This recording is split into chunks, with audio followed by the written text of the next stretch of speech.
O homem de bem é o homem que faz a vontade de Deus, e Jesus disse isso. Quando a mãe procurou por ele, com os irmãos, para se apoderar dele, achando que ele estava perturbado, e disseram: mestre, sua mãe e seus irmãos estão aí querendo lhe falar. E ele perguntou: quem é minha mãe e quem são meus irmãos? E ele mesmo respondeu: minha mãe e meus irmãos são todos que fazem a vontade do Pai que está no céu. Essa foi a resposta de Jesus. Se alguém acrescentar lá aqueles que fazem a vontade de acordo com o catolicismo, com o espiritismo, com o protestantismo, está errado. Então, de acordo com Jesus, os filhos de Deus, os que sentiram Deus, os que estão se realizando em Deus, são os que fazem a vontade do Pai. E fazer a vontade do Pai é ser honesto, é ser sincero, é ser fraterno, é ser justo, é ser honrado, é ser fraterno, é ser amigo, é ser solidário. Isso é fazer a vontade de Deus, independentemente do rótulo que o indivíduo ostente em termos religiosos, em termos políticos, em termos lá do que seja. Eu prefiro lidar com um ateu honesto do que com um cristão, um dito cristão desonesto. Eu prefiro que minhas filhas, minhas netas, casem com um ateu sincero, trabalhador e honesto, do que casem com um chefe de igreja corrupto, safado e desonesto. Então, assim como nós avaliamos bondade, justiça, sabedoria, não pelo rótulo, mas pela essência, pela prática, pela vivência, Deus não poderia fazer diferente. Então diz ele aqui: disse Jesus que quem crê em mim tem a vida eterna, quem não crê já está condenado. Foi Jesus quem disse. Jesus disse que no mundo tereis aflições. Aqui vem a ameaça: cuidado, José Manuel, sua vida está por um fio. Então, como ele disse aqui que Jesus morreu por você, quer dizer, por mim, eu acho que não envolve isso aqui, morte física, porque se Jesus já morreu por mim, meu problema já está resolvido. Mas vejam, cuidado, José Manuel, sua vida está por um fio. Jesus morreu por você. Então a gente também recebe isso. Eu normalmente descarto uma boa parte, eu insiro nas minhas explicações, nos meus esclarecimentos fundamentados na teologia espírita, eu aqui estou respondendo a tudo que eu recebo. Isso ou não? Esse aqui eu quis identificar pelas duas aberrações. Pela ameaça de Deus, provavelmente, que eu estou por um fio, porque estou blasfemando e profanando ao Criador e não sou cristão na ótica deles, né? E a outra, porque chegou a esse absurdo de que a Zilda Arnes não conhecia Jesus e por isso está condenada, porque ela era mariana. Esse programa fala totalmente diferente. Aqueles que querem acreditar assim, continuem. Se estão felizes, alegres e contentes, não percam essa felicidade, essa alegria e esse contentamento assistindo esse programa. Agora, se assistirem, vão se contorcer na poltrona. Vão se contorcer na poltrona. Porque aqui nós mexemos com todos vocês. Vocês não precisam ser teólogos, doutores, sábios em nada. Basta, como eu disse aqui atrás, há poucos minutos, ter essa consciência de Deus, ter essa consciência do certo e do errado, que é a essência moralizante que já está no espírito desde que ele é humanizado e vai se desenvolvendo aos poucos à medida que esse espírito vai se intelectualizando e vai se moralizando. Cada vez mais esse espírito fará uma avaliação mais e mais perfeita a respeito da sabedoria de Deus, a respeito do próprio Deus, que é o Deus de todos, é o Deus dos universos e não somente da terra. Não pode ser o Deus só dos cristãos, salvar só os cristãos. Analisem até por uma questão de estratégia, de lógica.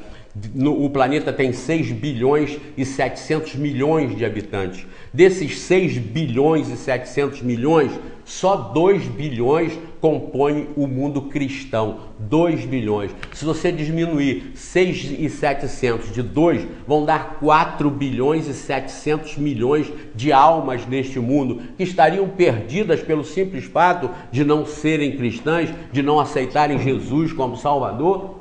E assim mesmo, entre os 2 bilhões de cristãos, estão os salafrários, os corruptos e os desonestos, que compõem a maioria desses 2 bilhões. Dos 2 bilhões não se tira talvez 10% que esteja realmente sendo honrando Jesus, honrando o cristianismo. Então vocês já imaginaram o Criador continuar criando gente para vir para esse caldeirão aqui, para depois jogar todo mundo no inferno? Não seria mais sensato que Deus parasse com essa criação? Ou então investisse em outros mundos que são semelhantes à Terra, como eu já mostrei a vocês aqui, as constatações científicas de que só na Via Láctea tem bilhões de planetas semelhantes à Terra? Então Deus que criou tudo isso para quê? Não é? Criou tudo isso para quê? Ele não poderia então olhar para todo esse infinito, para toda essa criação extraordinária e pensar: eu acho que isso aqui não tem mais jeito. Poluído, destruído, corrompido, imoralizado. Que tal fazer algum santo poderia sugerir para eles: Senhor, por que não vamos investir em outro planeta? Vamos investir em outro planeta. diversificar esse investimento da criação para que a terra não continue sendo um manancial de formação de almas perdidas para enriquecer Satanás, o exército de Satanás. Tem lógica isso? Continuar criando uma única vida jogando aqui? Ainda não viu ele que isso não dá certo? Ainda não viu ele que isso não dá certo? Então é para nós raciocinar. Nós aqui falamos para você aí, para você entender com a sua cabeça, com a sua razão, e aceitar ou não. Eu não estou vendendo nada, não estou chamando ninguém para lugar nenhum, não estou fazendo prosélitos e adeptos das minhas palavras, eu estou aqui pagando para passar para vocês as informações de que a terceira revelação de Deus já está aqui, está contida no livro dos Espíritos e ampliada no livro dos Médiuns, no Evangelho segundo o Espiritismo, no Céu e Inferno e na Gênesis, nessas outras 4 obras que ampliam essa. Para conhecer o Espiritismo é aqui. Através de movimento vocês vão se dispersar e vão se perder, como para conhecer o cristianismo, vocês ingressarem em 1 milhão ou 2 milhões de igrejas, cada uma pregando de acordo com a sua cabeça, com a cabeça do seu dirigente, e descaracterizar totalmente o cristianismo. Então aí está a razão de nós estarmos aqui, e aí estão esses esclarecimentos importantes que vão compondo aí as informações que o Espiritismo tem a passar para vocês no contexto e na prática da vida comum, da vida atual. Nós não podemos entender vida atual analisando preconceitos e ações de 5 mil anos, 10 mil anos passados. Não, nós temos que trazer Deus para agora, nós temos que trazer doutrina para agora, teologia que justifique agora e que explique agora e que realmente convença o mundo. Eu pergunto, para que tanta teologia? Para que tantos doutores e sábios em teologia, se nós temos um mundo que não funciona, que não é convencido por toda essa capacidade teológica, toda essa capacidade religiosa, que não faz efeito? Só divide a humanidade em facções cada vez mais violentas e radicais em nome de religião. E em nome de cristianismo, dentro do próprio cristianismo, totalmente fracionada, totalmente diluída, totalmente prostituída, profanada e que faz cada vez mais homens maus, homens corruptos, homens egoístas, homens orgulhosos, homens vaidosos. Então isso tem ou não tem que ser repensado? Isso tem ou não tem que ser mudado? O mecanismo não está funcionando. E o que querem mais? É como uma escola que ao final de cada curso, 90% dos alunos fossem reprovados. Qual é o investidor, qual é o professor, qual é o intelectual que continuaria mantendo uma bobagem dessa? Uma escola em que ao final de cada ano, 90% dos alunos fossem reprovados. É a criação de Deus na Terra.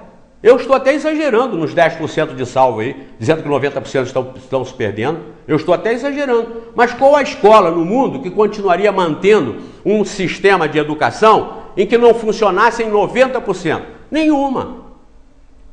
E aí vocês levam essa pergunta para Deus. Isso é filosofar. Por que Deus continua investindo aqui e mandando para essa escola que Ele criou e que Ele sabe muito bem que aqui está e o que está fazendo? Por que continuar investindo nisso? Para perder 90% dos alunos que Ele coloca aqui? Ou coloca com má intenção? Nós não podemos admitir isso. Que Deus tenha uma má intenção ou que esteja mal intencionado com a gente. Como eu disse no Haiti, que Ele esteja jogando os seus filhos em ciladas aqui. Para quê? Qual é a lógica disso? Agora coloca em reencarnação. Acabou, fechou. Ninguém está aqui por acaso, nem perdendo tempo. Ninguém. Do mais humilde faxineiro, gari, ao mais sábio, mais intelectualizado e poderoso dos homens. Ninguém está aqui perdendo tempo. Todos têm uma missão, todos têm uma função própria em se auto-desenvolver, se autoconhecer, se auto-aprimorar. Todos. Ninguém está aqui por acaso. E toda a humanidade não está aqui nesse planetinha maravilhoso, como está no painel. Não está aqui. A humanidade, a verdadeira humanidade, está espalhada pelos universos, em várias dimensões, inclusive. A manifestação da inteligência não necessita obrigatoriamente do sistema biologicamente organizado como o sistema humano. Não, ela se manifesta independentemente da própria organização biológica, como a própria física quântica tem atinado com isso, quando ela mostra que o observador nos processos de desenvolvimento da física quântica, o observador interfere na observação, ele interfere no evento.